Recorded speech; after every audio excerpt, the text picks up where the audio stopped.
Shri Sai Satcharitra, Chapter-38. Baba's Handi, Disrespect of Shrine, Cup of Buttermilk. In the last chapter, we described Baba's Chavdi procession. In this, we take up Baba's Handi, that is cooking pot, and some other subjects. Preliminary. O blessed Sadguru Sai, we bow to you, who have given happiness to the whole world, accomplished the welfare of the devotees, and have removed the afflictions of those who have resorted to your feet. Being very liberal and being a protector and savior of the bhaktas who surrendered themselves to you, you incarnate yourself in this world to oblige the people and do them good. The liquid essence of pure self was poured into the mold of Brahma, and out of this has come out a crest jewel of the saints Sai. This Sai is Atma Ram himself. He is the abode of perfect divine bliss. Having himself attained all objects of life, he made his devotees desireless and free. Baba's Handi. Different sadhanas, that is, means of accomplishments, are prescribed in our scriptures for different ages. Tapa, penance, is recommended for Krita age, Jnana, knowledge for Treta age, Yajna, sacrifice for Dwapara age, and Dana, charity for Kali age, that is, present age. Of all the charities, giving food is the best one. We are much perturbed when we get no food at noon. Other beings feel similarly under similar circumstances. Knowing this, he who gives food to the poor and hungry is the best donor or charitable person. The Taittiriya Upanishad says that food is Brahma. From food all the creatures are born, and having been born, by food they live, and having departed, into food again they enter. When an Atiti uninvited guest come to our door at noon, it is our bounden duty to welcome him by giving him food. Other kinds of charities like giving away wealth, property and clothes etc. require some discrimination. But in the matter of food, no such consideration is necessary. Let anybody come to our door at noon. He should be served forthwith. And if lame, crippled, blind, and diseased paupers come, they should be fed first, and the able bodied persons and other relations later. The merit of feeding the former is much greater than that of feeding the later. Other kinds of charities are imperfect without this anadana. As stars are without the moon, necklace without its central medal, a crown without a pinnacle, a tank without a lotus, bhajan without love, a married lady without the kumkum, singing without a sweet voice, or buttermilk without salt. Just as an varan, that is pulse soup, excels all other dishes, Annadana is the best of all merits. Now let us see how Baba prepared food and distributed it to others. It has been stated before that Baba required very little food for himself, and what little he wanted was obtained by begging from few houses. He made all preparations from beginning to end. He depended on nobody and troubled no one in this matter. First, he went to bazaar and brought all the things corn, flour, spices, etc. for cash. He did also the grinding. In the open courtyard of the masjid, he arranged a big hearth and, after lighting a fire underneath, kept a handi over it with a proper measure of water. There were two kinds of handi, one small and the other one is big. The former provided food for 50 persons and the later 100. Sometimes he cooked meethe chawal, sweet rice, and the other times pulao with meat. At times, in a boiling varan, he let in small balls of a thick or flat breads of wheat flour.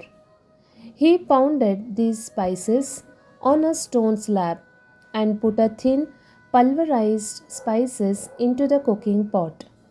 He took all the pains to make the dishes very palatable. He prepared ambali by boiling jawari flour in water and mixing it with buttermilk. To see whether food was properly cooked or not, Baba rolled up the sleeves of his kafani and put his bare arm in the boiling cauldron without the least fear and moved the whole mass from side to side and up and down. There was no mark of burn on his arm nor fear on his face. When the cooking was over, Baba got the pots in the masjid and had them duly consecrated by the Maulvi. First, he sent part of the food as prasad to Malsapati and Tatya Patil, and then he served the remaining contents with his own hand to all the poor and helpless people to their heart's content. Really blessed and fortunate must be those people who got food prepared by Baba and served by him. Somebody may raise a doubt here and ask that Baba distribute vegetable and animal food as prasad alike to all his devotees? The answer is plain and simple. Those who were accustomed to take animal food were given food from the handi as prasad, and those who were not so accustomed were not allowed to touch it. He never created in them any wish or desire to indulge in this food. There is a principle well established that when a guru himself gives anything as prasad, the disciple who thinks and doubts whether it is acceptable or not goes to perdition. In order to see how any disciple has imbibed this principle, Baba at times proposed a test. For instance, on an Ekadashi day, he gave some rupees to Dada Kelkar and asked him to go in person to Koralha to get mutton from there. This Dada Kelkar was an orthodox Brahmin and kept all orthodox manners in his life. He knew that offering wealth, grain, and clothes, etc., to Sadguru was not enough, but that implicit obedience to and prompt compliance with his order was real dakshina that pleased him most. So Dada Kelkar dressed himself and started for the place. Then Baba called him back and said, "Don't go yourself, but send somebody." Then Dada sent servant Pandu for the purpose. Seeing him starting, Baba asked Dada to call him back and cancelled that program. On another occasion, Baba asked Dada just to see how the palav was made. The latter said casually and formally that it was all right. Then Baba said him, "You have seen it with your eyes, but not tasted with your tongue. Then how could you say that it was good? Just take out the lid and see." Saying this, Baba caught his arm and thrust into the pot and added, "Out your arm and taking a ladle, put some quantity in the dish without caring for your orthodoxy and without blustering." When a wave of real love arises in the mother's mind, she pinches her child with her hand, and when it begins to cry and shout, she hugs it close to her bosom. Similarly, Baba, in a true motherly way, pinched Dada Kelkar in this way. Really, no saint or guru will ever force his orthodox disciple to eat forbidden food. The Handi business went on for some time till 1910 and was stopped thereafter. As stated before, Das Gano spread the fame of Baba by his kirtan far and wide in the Bombay Presidency, and people from that part of the country began to flock to the Shirdi, which became in a few days a place of pilgrimage. The devotees brought with them various articles for presentation and offered various dishes of food as naivedya. The quantity of Naivedya offered by them was so much that the fakirs and paupers could feed themselves to their heart content, leaving some surplus behind. Before stating how Naivedya was distributed, we shall refer to Nana Sahib Chandorkar's stories showing Baba's regard and respect for local shrines and deities. Nana Sahib's disrespect of a shrine. By drawing inferences or guessing in their own way, some people said that Sai was a Brahmin and some says that he was a Muslim. Really, he belonged to no caste. No one knew definitely when he was born, in what community, and who were his parents. Then, how could he be a Muslim or Brahmin? If he was a Muslim, how could he keep Duni fire ever burning in the masjid? How could there be a Tulsi Vrindavan there? How could he allow the blowing of conches and ringing of bells and playing of musical instruments? How could he allow all the different forms of Hindu worship there? Had he been a Muslim, could he have pierced ears and could he have been spent money from his pocket for repairing Hindu temples? On the contrary, he never tolerated the slightest disrespect to Hindu shrines and deities. Once Nana Sahib Chandorkar came to Shirdi with his Sadhu, husband of his sister-in-law, Mr. Biniwale. When they went to the masjid and sat before Baba talking, the later suddenly Baba got angry with Nana Sahib and said, "You are so long in my company, and how could you behave like this?" Nana Sahib then at first did not understand anything and humbly requested Baba to explain. Baba asked him when he came to Kopargaon and how he came to the Shirdi from there. Nana Sahib then at once realized his mistake. He usually worshipped the shrine of Datta on the banks of the Godavari at Kopargaon on his way to Shirdi. But this time he dissuaded his relation who was a Datta Bhakta from going to the shrine to avoid delay and draw straight.